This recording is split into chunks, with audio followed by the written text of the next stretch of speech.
Good morning, everyone. Your favorite struggling, aspiring actuary slash quantum essay is back.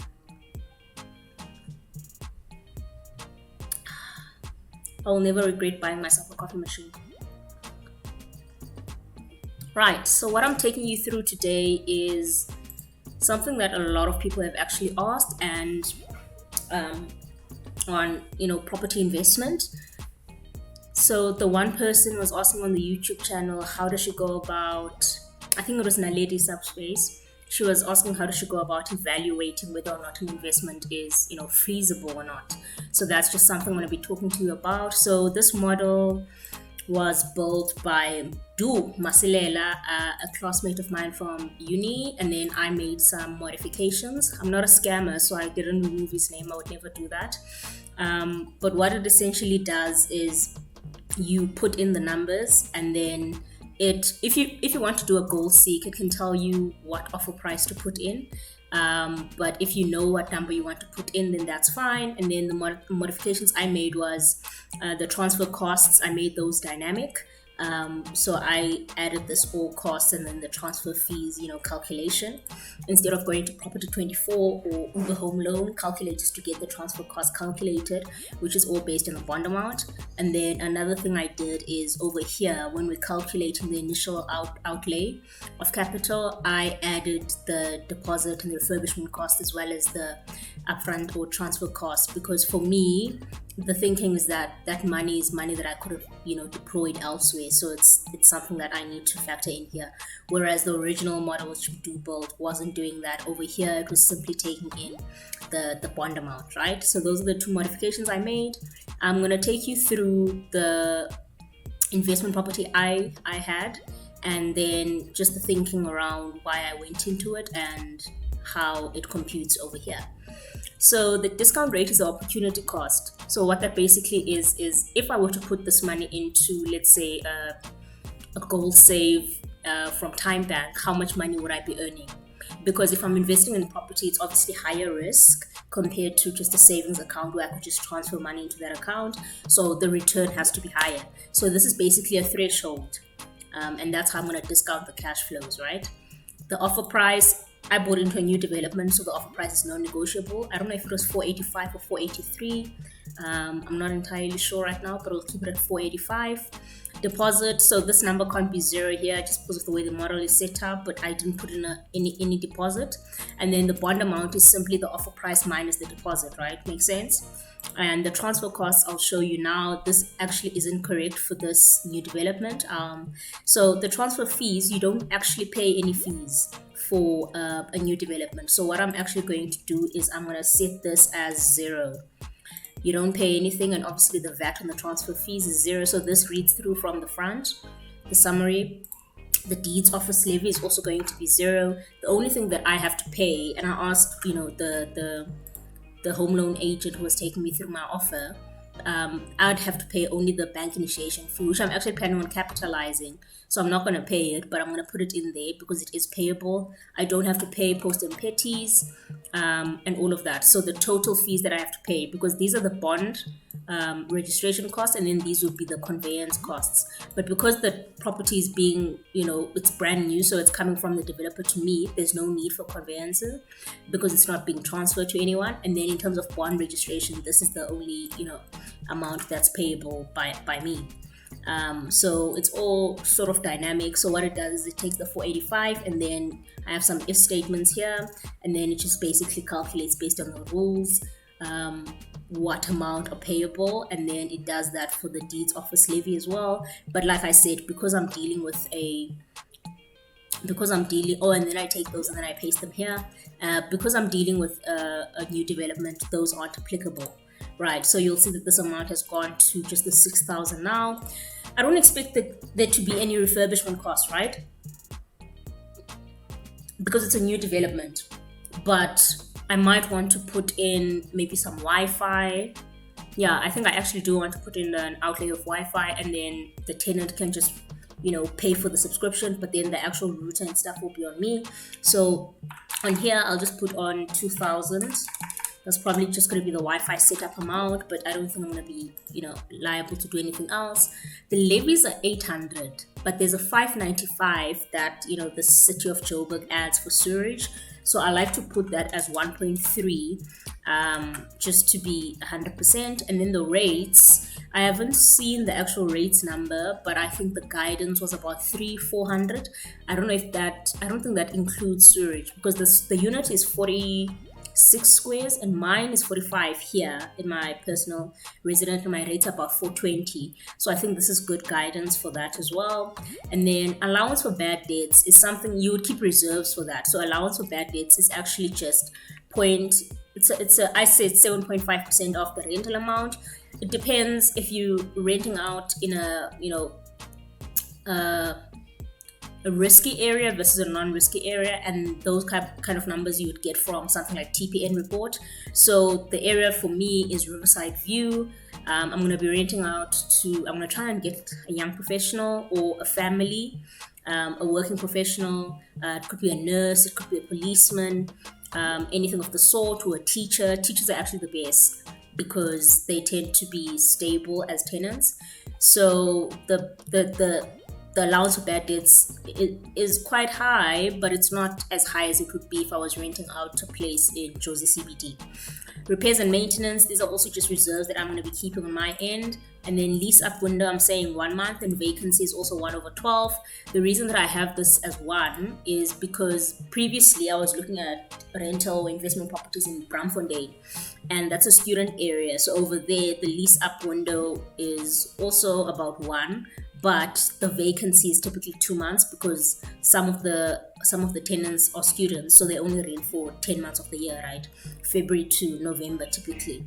So we had this year just to make provision for the type of rental property that we were looking at evaluating. And then you've got the bond interest rate. So currently prime is 10.5%. So my interest rate is prime minus 2.5 because of our staff benefits. 20-year term. So this will probably go up by next year, but we'll see, because this is only registering in March or April. So that's when my tenant is coming in, because it's a new build, so they're still under construction. Rent, I expect to go up by 6%, which is quite high. Given COVID and everything, but we'll see. Inflation on levies and rates at 8%. That's quite, it's reasonable, because I bought my place in March last year. November last year, and then I moved in. No, I didn't move in March, and then in March it transferred to my name, and then in April I got a message from City of Joburg and my body corp saying my levies and my rates were going up by about 9%. So 8% is quite conservative, and it's known to happen. Inflation on building insurance and building insurance itself. So because I'm not buying a standalone, I'm buying into a sectional title. Building insurance is covered within the levies. There's a whole, certificate that covers the value of a specific unit, and so this wouldn't be out of pocket. This would be included in the 1.3 for me. So the exit strategy is something that was very important, something that I didn't have, and that would do help me with. And what you're basically saying here is the length of the hold, because if you're planning on holding it in perpetuity, that's fine, but then it's a different conversation.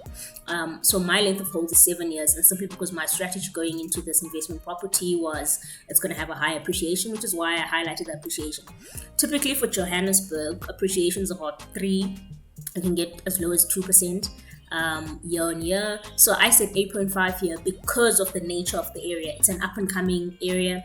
They're still building a public school, which is why I'm interested in teachers potentially as a tenant. They're still building a garage is to come. I'm not sure about a police station because currently they're reporting to, I think, a Deep Sloot police station. So there's a lot of growth in the area, and I've seen houses that were built, I think in 2016, 2017, for about 400,000. Now they're selling about 800,000 in that same area, freestanding houses. So I know that it's an area that has high growth. So that's why I went into it, and that's why I've got the exit period not being in perpetuity but a set number, and I also have the appreciation being quite high relative to one where the appreciation would be low, but then I'll be cash positive, month on month. and then it says the sales price at exit will be that. So what that basically does is it just accumulates the growth over the 7 years at that rate, and then you sell it at the end, right? So this is assuming that the market value is equal to offer price. The thing about new developments is you can't really negotiate or anything like that. So as you have it, the market price is the listing price, but that isn't always the case. So you'll have to check out my generator property report video to fully understand what I mean by that. Okay, so cost of sale, I have that at 7.5, which is quite high, but that's typically what your agents are charging. I know there's a few that charge about 3% and some that charge a flat fee, but here we have it as a percentage sale, so that's pretty much it. So rental wise, I've looked at the rentals in the area. You've got 4.55, 5.5 for freestanding houses, for complexes as well. So that's a number that I'm playing around with in my mind, but we'll have to see. I have to do more research in that regard. All right, so this is how you read what's happening. So what it does is it takes the 20 years and the bond interest term the bond interest rate of 8%. It takes the 485 and then it basically runs the amortization schedule, and then it tells me that monthly I'm going to pay about 4,000 for the bond, and then I'm going to make an annual rental yield of about 11%, which actually isn't bad. It isn't bad. And what I was saying at the beginning, this rental yield has to be more than the 6%.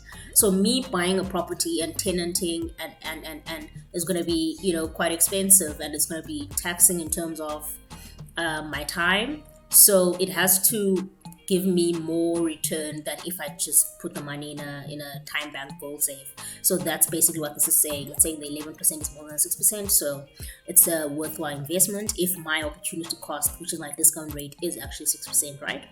So if you're reading this, it's basically saying at purchase I'm paying about 8,137 upfront money that I need to pay, and all that is the 2,000 that I said I want to buy the Wi-Fi router for, as well as the transfer cost, which I have to pay, which I think I'm going to capitalize. And if you read this, in month one, it's basically saying I'm not going to be cash flow positive. In month one, it means, in year one, it's saying that I'm going to be paying about 20,000 out of my own pocket, for this investment. Let's see what that is over 12 months. So it's saying monthly, I'm going to have to be supplementing my rent amount that I'm receiving with about 1.6 to cover everything. And then in year two, it's the same thing. Year three, it's a bit better. That's about 1,000 rand a month and no longer 1,006. Year four, year five, year six. Now you'll notice that throughout the lifetime of this investment, it's not cash flow positive, which is a different investment strategy. So what this is basically saying is I'm not cash flow positive. So monthly, I'm actually helping the tenant or adding to the tenant's rental to pay off the bond and the other costs. It's only at year 7 where the money actually comes in, right? So at year 7, I get a lump sum of 397,000, and this is after I've paid off the bond. So what the calc does is it calculates at year 7 how much is going to be my outstanding bond amount, and then it takes that, and then it takes the 859 sale price at exit, it subtracts what I need to be paying RMB at the time, and then it gives me the the remainder there. And I'm looking at leveraged cash flow, right? Because I don't have 497 or 493,000 upfront, because unleveraged means I don't borrow any money from the bank, which is why my 839 goes directly to me, minus the cost of sale that I'm going to be paying, right? Whereas for leveraged, I have to take the 859 that I'm going to be receiving from the sale, I have to settle my bond, and then I have to pay the agent for the sale, and then this is what is left for me, right? So I'm looking at only leveraged because I will be borrowing money from the bank for this investment. So leverage return basically says I've made about 38%, which isn't half bad. And then return multiple, I've made 3,201 times what I put in. So what I put in is the 8,000, right? And then this is what I'm making. So that's what the 3,212 comes from. And then leveraged NPV at 6% discount rate is basically saying how much is being added to my net value, my net asset value. At the end of 7 years, basically how much am I making out of this whole project? It's basically telling me that I'm making 194,970, right? But you can play around with the numbers. I can show you something cool. So let's say it wasn't a new development, right? Okay, let me remove the transfer costs. Actually, I'm gonna make it not a transfer, not a new development. Let me go to all costs. I'm gonna make it not a new development, and then let me get the deeds office. Okay. Post and petties, I had that as, I think, 2645. Yeah, I had that as 2645. So no transfer duty because it's under $1 million, right? 42, was it 2645? Let me see.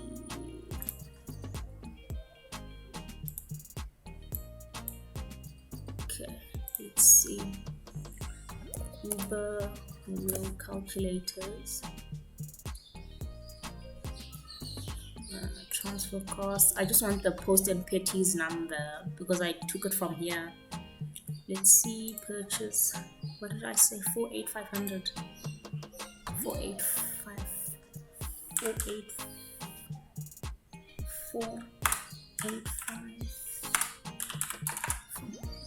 500. Yeah, I said 100 and deposit, so 485 400. Sectional, no. Natural. Okay, so this is the number that I want. Post and petties 2485. Yes. 2485. 2485, right. So it's basically saying total 42394, and Uber Home Loans is saying overall 42395. So we're a little off. That's fine. That's absolutely fine. 2485. Did I get that right? Yeah, that's perfect. Right. So what I'm going to basically show you is on the summary view. Let's say this wasn't a new development, right? And I was toying around. Well, if it's not a new development, this is probably going to be lower, right? Let's be realistic. Let's say it's not a new development and I'm toying around with what offer to make, right? So if it's not a new development, can you see that with the costs and everything at 42K and with the appreciation quite low, I'm actually losing money.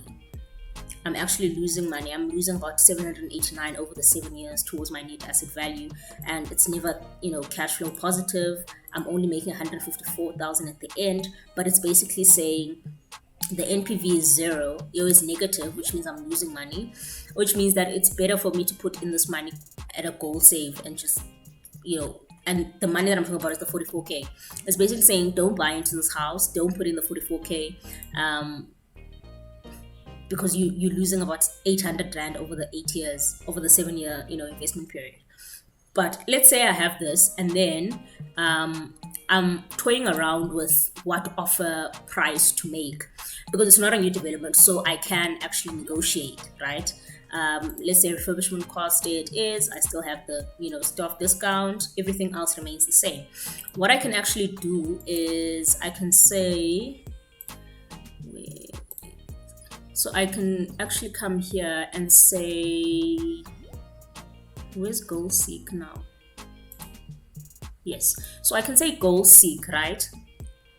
I can set the sell. Let's say I want to make 100,000 out of this whole project, right? So I'll click on the cell that says leverage return, and then I'll set that value to 100,000. Is that 10? So I'll set that to 100,000. Okay, by changing the offer price. So I'm basically telling them, or asking the machine, what offer price should I put in that will give me 100,000 at the end of this project? And then I just let it run, right? Okay. Right. It's basically saying for me to make 100,000 out of this, right? I need to put in an offer of 200 towards this loan. Okay. Okay, let me actually do a discount. I'm gonna take the offer and then relative to you see now The market value should be fixed. This shouldn't be that. This must be its own thing. So let's say we said it's worth 485, 485, 500. Yeah. Okay, let's go. Let's see. So this thing is basically saying for me to make 100,000 at the end of 7 years, I need to come in at a discount of 41%.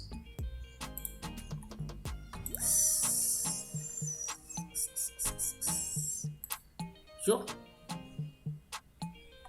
Actually, maybe discount isn't the right word. Maybe offer as a percentage of listing price. Let's take market value as the listing price.